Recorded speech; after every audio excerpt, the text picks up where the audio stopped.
İnvest Akademiyaya xoş gəlmisiniz. Sizinlə mən Fərid Əbdülzadə. Maliyyə bazarında çoxlu sayda investisiya alətləri var. Onların hər birisinin həm güclü, həm zəif tərəfləri olur. Biz bu alətləri tam təhlil edib, sizə lazım olan formatı təqdim edəcəyik. Siz isə artıq qərar verəcəksiniz, bu investisiya növü sizin risk dərəcəsinə uyğundur ya yox.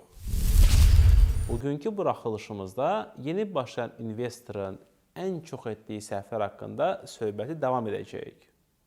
Bizimlə qalın və bu səhvlərə yol verməyin. Tez-tez olan səhvlərdən biri odur ki, əksər adamlar imzaladıqlarını oxumurlar və ya digər tərəfə tam inanıb diqqətlə müqaviləyə baxmırlar. Məsələn, siz öz xərclərinizə komissiyanı daxil edirsiniz. Lakin nəzərə alın ki, hətta 2,5 komissiya 10-20 ilə sizə qazana bildiyinizin yarısını belə ola bilər. Misal üçün, $10.000 investisiyaya illik gəlir 10% olduqda və komissiya 2,5% olanda. 20 il ərzində komissiyanın sizin gəlirinizin 60% təşkil edəcək. Bu səbəbdən investor bütün növ komissiyaları nəzərdə saxlamalıdır və hamısının hesabını aparmalıdır. Bu komissiyalar hesabı idarə etmək, hesabın istifadəsi, məbləği əlavə etmək və gəliri çıxartmaq üçün ola bilər.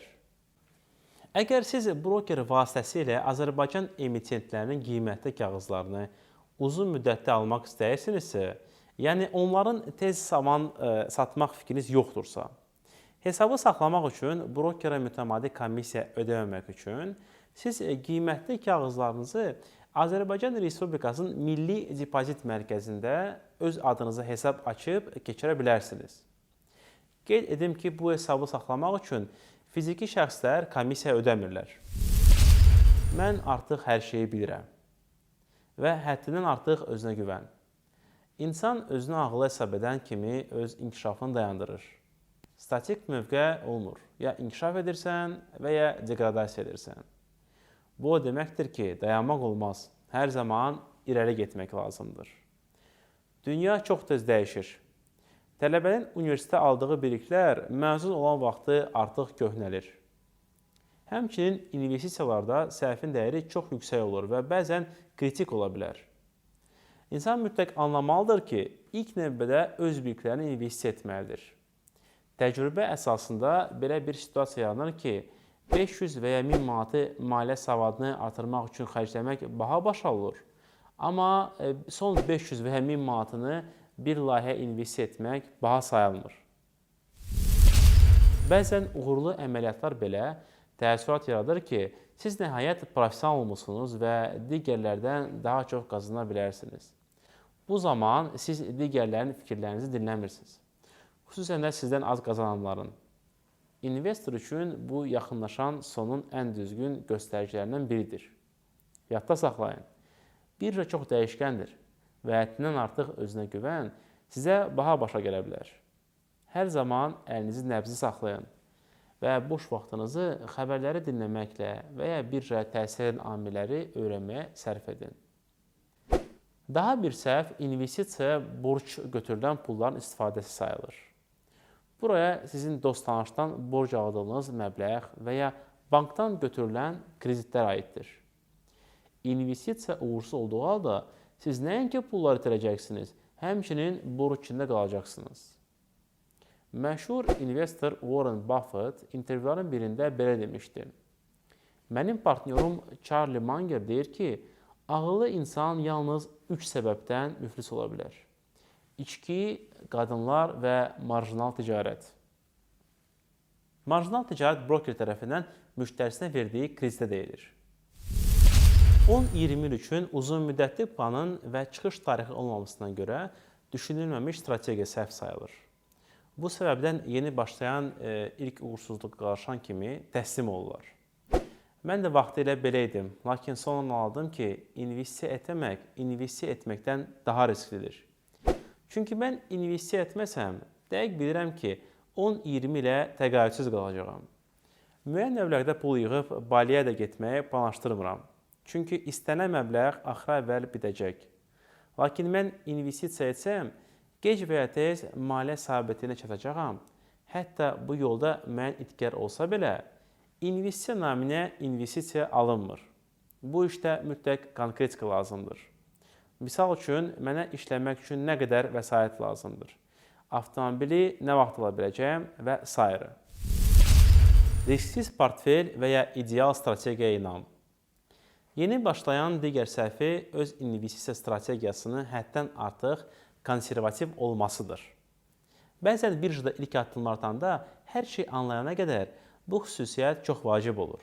Lakin nəticə olaraq çox aşağı riskli portfelə qədər əlbəttə ki, bu çox az gəlir gətirəcək. Halbuki, investor öz məqsədlərinə daha gəlirli və risk dərəcəsi çox olmayan alətləri istifadə edərək çata bilərlər. Həmçinin, ideal strategiya mövcud olması barəsində bir inam var. İddiaya görə, belə bir skem bazardakı bütün qiymətlərin hamısının düşdüyü halda belə qazanmağa imkan verir. Əlbəttə ki, müəyyən fundamental strategiyalar mövcuddurlar, hansılar ki, keçmişdə yaxşı nəticə göstərmişdilər.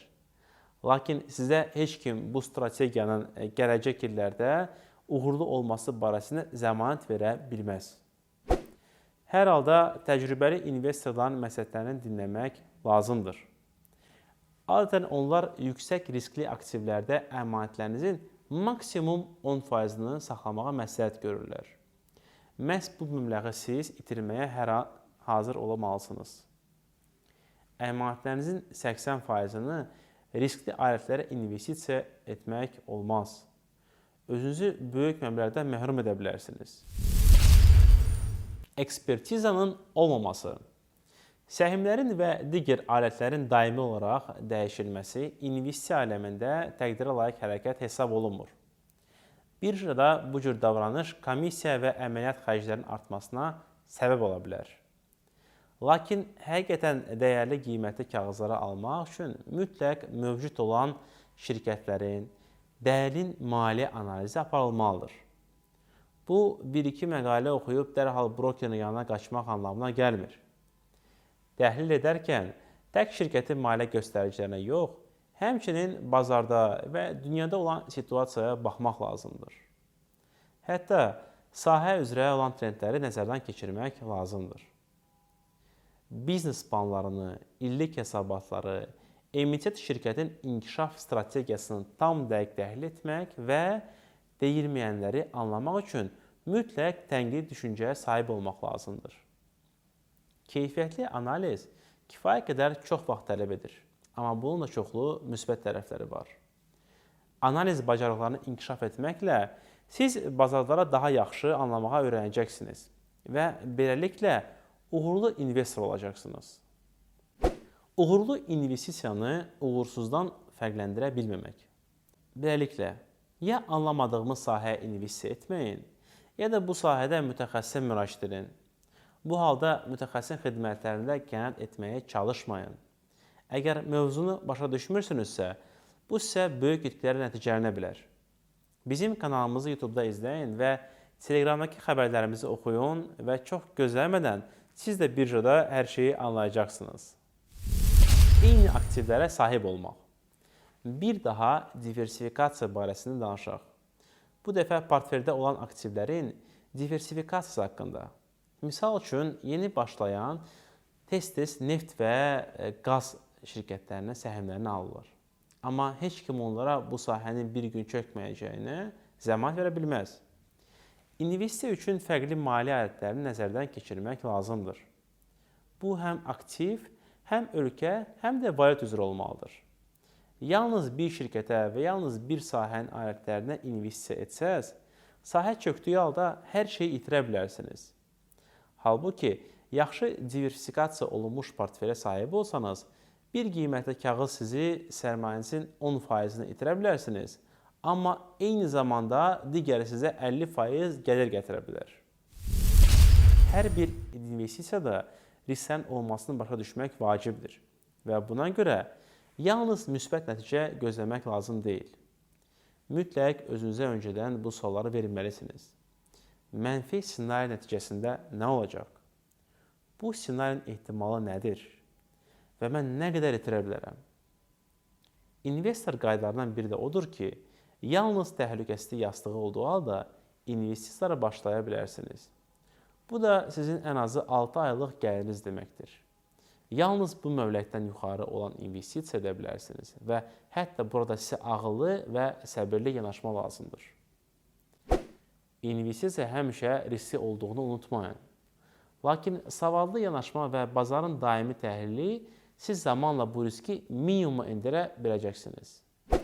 Buna görə ixtisaslaşmış ədəbiyyatı oxuyun.